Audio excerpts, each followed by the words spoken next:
This is Middleton village in Hartlepool. We're at the fishermen's huts, where yet again there's another group of people in Hartlepool who are struggling to survive. We're going straight over to an extraordinary general meeting. I have, over the past few months, been given clinics every Sunday morning and bringing and appraising everyone exactly what's happening. But just a very brief appraisal of how it started and where we are today.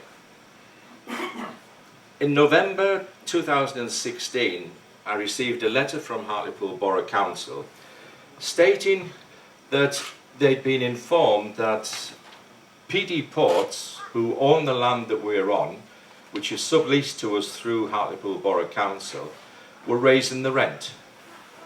At the same time, in their review of finances, they were saying the £10,000 subsidy that we've afforded you over the years, we're sorry, but it's going to have to go. We can't afford it.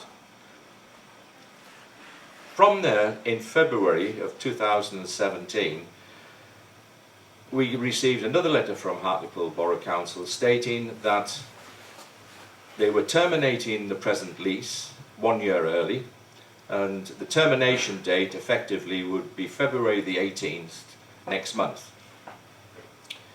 During the periods between that, there's been various discussions between myself and the council. In fact, there's been numerous discussions, would be the best thing to say, between the council and myself, between myself and PD Ports, and we didn't get any real result from those meetings. However, beginning of last week, I got notification from the council would I attend a meeting on last Thursday, which I attended, and I'll read out the letter that is indicated from that meeting. It says, I refer to previous correspondence and in particular our meeting yesterday, accompanied by Philip Timmins of this department.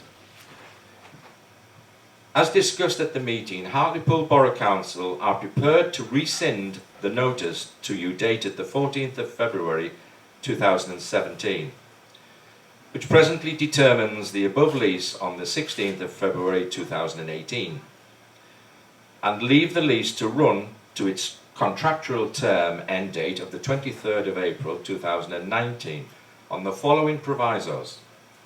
1. That the Council's own land, PD Ports Limited, agree to the Hartlepool Borough Council rescinding the notice to break the head lease, presently determined such lease on the 16th of February 2018, and leave the said lease the Council has with PD Ports to run its contractual term, the end date of the 25th of April. A slightly different in dates there because our lease is a couple of days out from the lease that the council have with PD Ports. 2. Confirmation in writing from Middleton Cabin Owners Limited that they agree to pay a revised rental of £17,000 per annum. This is based upon the head rent of £17,000 per annum that the council themselves are liable to pay under the head lease with PD Ports Limited. Such revised rental will begin on the 1st of April 2018, as Middleton Cabin Owners Limited have paid all present rent owing up to the 31st of March 2018. Until 23rd of April 2019, monthly or quarterly payment terms can be arranged with the council, and I'll come back on that one. As discussed at our meeting yesterday, it is understood that Middleton Cabin Owners' ability to pay such revised rent figure is largely dependent on them securing appropriate grant funding, and in this regard Hartlepool Borough Council will work in conjunction with you to examine and hopefully access appropriate grant funding sources. I trust that the above sets out the basis of our discussion and look forward to receiving written confirmation from you within the next 7 days on behalf of Middleton Cabin Owners Limited. That is agreed. Once received, I will make the formal approach to PD Ports Limited to rescind the other break notice, and that's by Tim Wynne, who is the Strategic Asset Manager. In our conversations, I said that I'd already went into preliminary discussions with the department in the council that would support me and help me fill in grant applications. Nobody knows whether we're going to get them. Nobody knows how long it's going to take. But we're going to actively start tomorrow. If there's a situation that we get into where we're certainly going to get a grant, but it's not going to be until May, then the reason for the item 2, where it says payments could be monthly or quarterly, would hopefully help us to make a monthly or a quarterly payment from the rents that we would normally pay, and therefore it would let us get to the situation where we'd get the £10,000 from the grant provider and be able to pay it. Thinking back again, 2 years ago we had cabin owners paying £4,000 per annum rent. The council supported that with £10,000 and PD Ports wanted £14,000. PD Ports raised the rent to £17,000. At the same time the council said that the subsidy could not be maintained, and therefore what in effect we end up with is £4,000 to £17,000. In my conversations with the grants people of the council, there is 8 grant holders that are being provided to us that look very favourable. 3 of those, when reading through the profiles, allows us to go for a £30,000 rent payable £10,000 per annum. And it's that point that I'm hoping, with the council and the port's permission, that if we can achieve that, then we can look at not just having a year's stay of execution, but a 3 year stay of execution, and by then we'll be fully established with fund providers and be able to work in advance. So I'm pretty optimistic that we're not just looking at trying to find £10,000, having the termination of the present termination, and we're going to be in the same situation as in a year's time as we are now. I'm optimistic that that's okay, but at least it looks on face value if we're going to get the lease terminated, and that will happen within 2 weeks, and then we can go forward. Does any of the cabin holders want to comment to that? Is it clear? There's no confusion? No. Anybody from the body of the hall, anything to say? Sorry, just a question, Roy, if I may.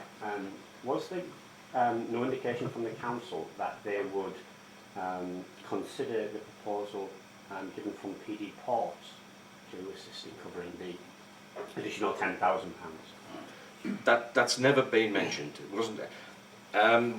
What Shane's on about is that in 2009, the then chair of the council, the chief executive, had stated to then Member of Parliament Ian Wright that the £10,000 subsidy would come from a diversion of various funds from PD Ports to Hartlepool Borough Council for coastal defence. When I questioned Hartlepool Borough Council, that wasn't the case, so they told me. However, there's been communication between PD Ports and Hartlepool Borough Council, and some I get copied into, some I don't, and the ones I've been copied into have said that situation could apply again. I don't know what funding PD Ports give to coastal defence. I don't know what amount it is. I know they do, but it was a way that they put. But to be honest, if we can do it this way, it's straightforward, it's auditable, and it's really, in my mind, the right way to go. Does that answer your question? Yes. Thank you. So, that's it. Apart from, there is one other thing that people don't realise about the cabins. And I need to take you back in time. I need to go back to 2005. In the winter of 2005, there was 2 old stalwarts that always were at the cabin. One was called Tom, and one was called Bill. And if you wanted to see Tom or Bill, if it was too cold to be inside the cabin, keep them warm. If it was sun shining, they'd be outside. This one day, 2005, this little kitten turned up. And it was jet black, and it had white paws. And it was immediately called Socks. It was obviously timid, it was wild in a sense. It had been a domestic kitten at one time, or its mother had been, and they fed it. And after a few days, Socks brought another kitten round, a really scruffy white thing, which was obviously female and was called Mrs. Mogg. Right? From there on, how it happened, nobody knows apart from nature. At one time we had a head count of 28 cats. So we didn't have any rats. However, notwithstanding that, there is a group of people that's really supported us in the last few months. And that is the Wildcats of Middleton. And that's run by a lady called Sadie Waite, who's in the room. And I'd just like to thank Sadie for all the effort and time she's given, the advice she's given me in promoting this. We had over 10,000 hits on Facebook, and that's within the space of from the beginning of December. It was just great. So thank you, Sadie.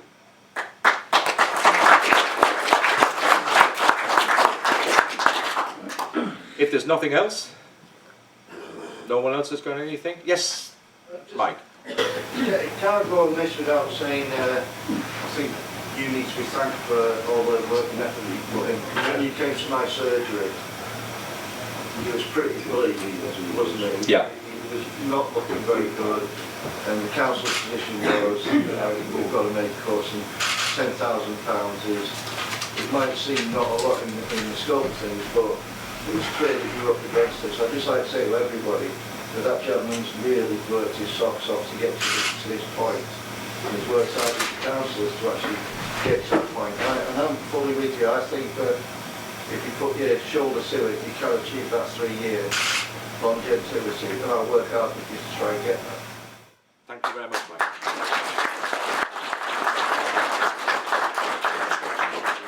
As tradition goes, normally at a cabin meeting, we would say, right, the first pint's on us, lads. However, forget it. Okay, if there's nothing else, I'll close the meeting. Okay, thank you all for attending. Thank you.